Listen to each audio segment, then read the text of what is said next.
The nation of South Africa contains two active volcanoes, one of which was witnessed actively erupting in 2004.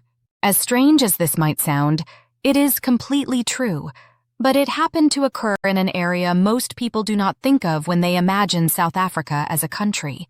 So where are these volcanoes? Of course, am not referring to mainland South Africa, which is home to 65 million people, but rather two sizable volcanic islands approximately 2,160 kilometers southeast of Cape Town, which were annexed into South Africa in 1947. Zooming in, it is easy to see the abundant volcanic features and young lava flows that dot both Marion Island and Prince Edward Island. It might be initially tough to see the exact scale of these islands due to the lack island sizes of tall vegetation to use as a source of scale. So I am noting that Marion Island and Prince Edward Island, when combined, have essentially the same land area as Hawaii's island of Lanai. Yet, while 3,400 people live on Lanai, no one lives on either South African island, at least not permanently, as 50 temporary researchers do work on Marion Island's research station.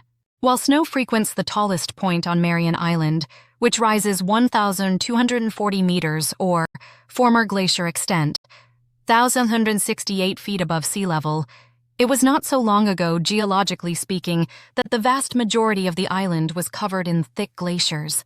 The advance of these glaciers are why large figurative bites look like they were cut out of the landscape, as these mark what were originally higher points of the volcano, which were carved away and stripped of elevation by the sheer mass of advancing glacial ice. Also, some of the sediments moved by the glacier were placed as it retreated underneath what is today the research station, hence the rugged topography there.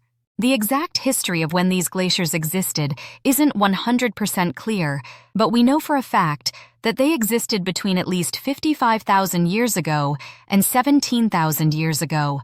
Each of this volcano's darker black-colored lava flows visible from satellite are interpreted to be under 11,700 years old, with an estimated more than 120 such eruptions occurring during this time span. In other words, the Marion Island Shield volcano seems to erupt an average of once a century. These eruptions seem to largely start at or near Marion Island's summit area known as its Central Highlands, before propagating in one direction, sometimes all the way to the coast. This is why so many of this island's cinder cones and lava flows seem to follow a perfectly straight line, as the fact their source vents do. This pattern was mostly followed during the island's two historical known eruptions, which in 1980 involved a fissure that propagated all historical eruptions the way to the western coastline and covered 1.05 square kilometers in a layer of lava, while in 2004 a much smaller eruption from a singular vent only covered 0.59